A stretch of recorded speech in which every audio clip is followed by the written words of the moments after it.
اعوذ باللہ من الشیطان الرجیم بسم اللہ الرحمن الرحیم یرید ان یخرجکم من ارضکم بسحرہ فماذا تأمرون قالوا ارجه واخاه وابعث في المدائن حاشرين يأتوك بكل سحار عليم فجمع السحرة لميقات يوم معلوم وقيل للناس هل أنتم مجتمعون لعلنا نتبع السحرة إن كانوا هم الغالبين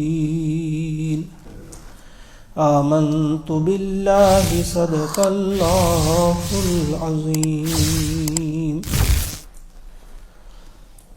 سورۃ الشعراء آیت نمبر 35 سے لے کر 40 تک. آیت نمبر 35 سے 40. اس سے پہلی والی آیت جو ہم پڑھ چکے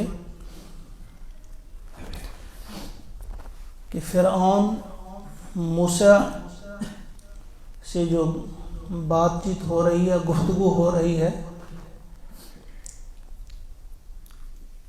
تو جب موسیٰ علیہ السلام نے وہ 2 معجزے فرعون کے دربار میں پیش کیے، دکھا دیے، ایک عصا کا اژدہا بن جانا اور دوسرا ہاتھ کا چمکنا، تو یہ دونوں معجزے دیکھ کر اب فرعون کیا کہتا ہے؟ فرعون اپنے درباریوں سے مخاطب ہو کر کہتا ہے قال للملئ حولہ ان ھذا لساحر علیم، کہ یہ تو ایک ماہر جادوگر ہے.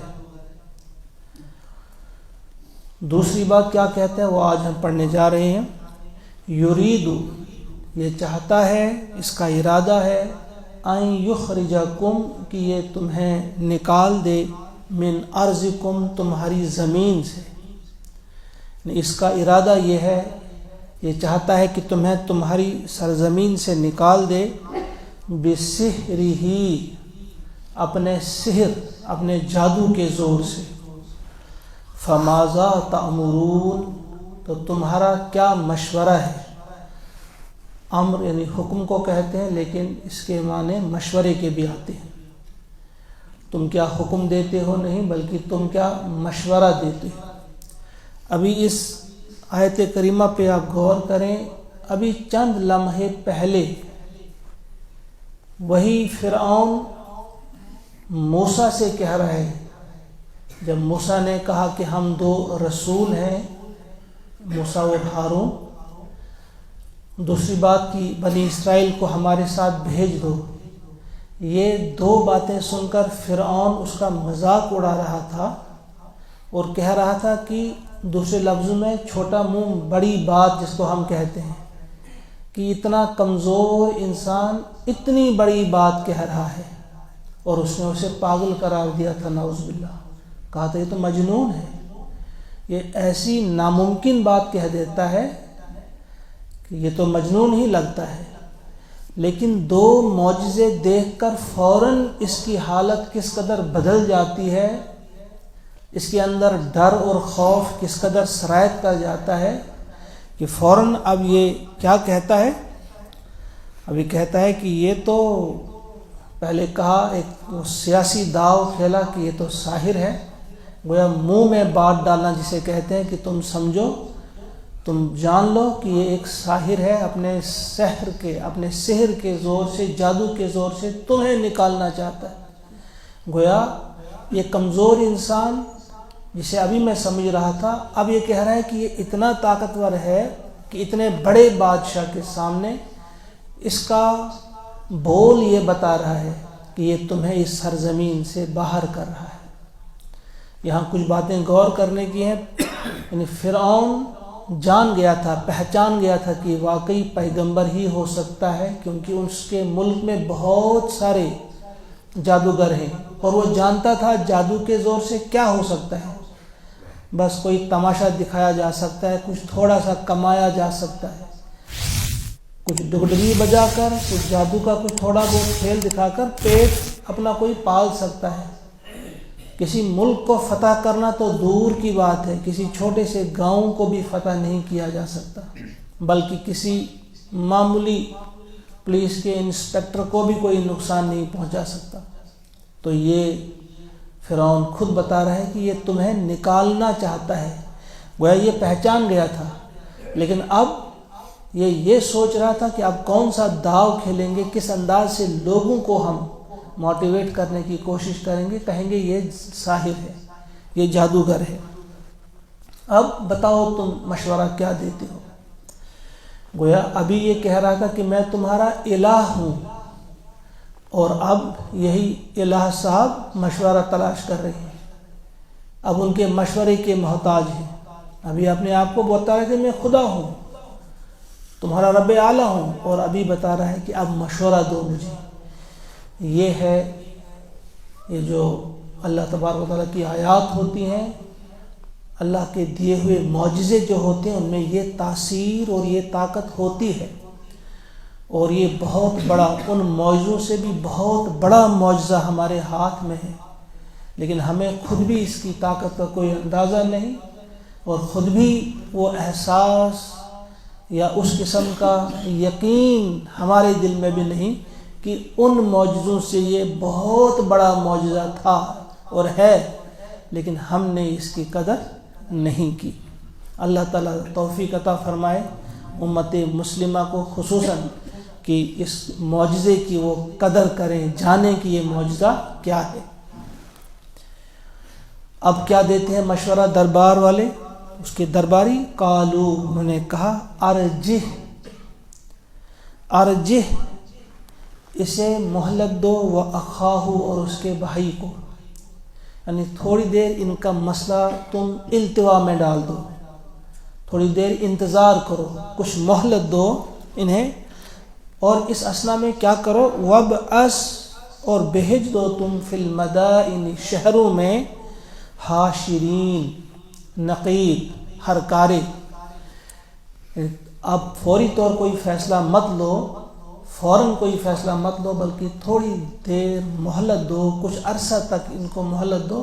اس اثنا میں کیا کرو تم کہ ان کا مقابلہ، چونکہ اب یہ جادوگر ہیں تو ان کا مقابلہ جادوگر ہی کریں گے، لیکن یہ عام قسم کے چھوٹے موٹے جادوگر نہیں، بلکہ اب آپ ہرکارے بھیج دو، اب آپ نقیب بھیج دو ملک کے کونے کونے میں، یاتوک بکل سحار علیم، وہ لے آئے آپ کے پاس ملک کے کونے کونے سے ماہر جادوگر، سحار اور علیم، یعنی ایسے جادوگر جو جاننے والے ہوں، ماہر ہوں۔ عام جادوگر ان کے ساتھ مقابلہ، کیونکہ اگر وہ ہار گئے تو بڑی خفت ہوگی، لہذا ایسا کریں گے کہ جو ماہر جادوگر پورے ملک میں ان کو ڈھونڈ لایا جائے۔ تو تھوڑی دیر مہلت دو، کچھ عرصہ مہلت دو، اور اسی اثنا میں تم ملک کے کونے کونے میں، شہروں میں بھیج دو ہرکارے، تاکہ وہ جمع کر کے آپ کے پاس لے آئیں ماہر جادوگر۔ فجمع السحرۃ، فجمع، پس جمع کیے گئے، السحرۃ، جادوگر، لمیقات یوم معلوم، ایک معلوم مقررہ وقت پر، معلوم دن کے مقررہ وقت۔ اور یہ ہم پہلے پڑھ چکے ہیں کہ وہ دن کون سا تھا، جو قبطیوں کی عید کا دن تھا، یوم الزینہ جسے کہتے ہیں۔ اس دن جمع ہوتے ہی تھے سب، تو لہٰذا ایک تو وہ دن مقرر کیا گیا، اور وقت بھی مقرر کیا گیا جس وقت سورج طلوع ہوتا ہے، تاکہ سارے لوگ روشنی میں دیکھیں، اور زیادہ دھوپ بھی اس وقت نہیں ہوتی ہے، دھوپ کی تپش سے بھی بچ سکیں۔ ٹھیک وقت مقرر کیا گیا اور ٹھیک دن مقرر کیا گیا تاکہ لوگ جمع ہوں، سارے لوگ دیکھیں۔ اور موسیٰ علیہ السلام کی بھی ایک خواہش تھی، مرضی یہی تھی۔ وَقِيلَ لِلنَّاسِ، اور کہا گیا لوگوں سے، حل انتم مجتمعون، کیا تم جمع ہونے والے ہو، کیا تم جمع ہو جاؤ گے، کیا تم اس اجتماع میں آؤ گے، اس انداز سے کہا گیا۔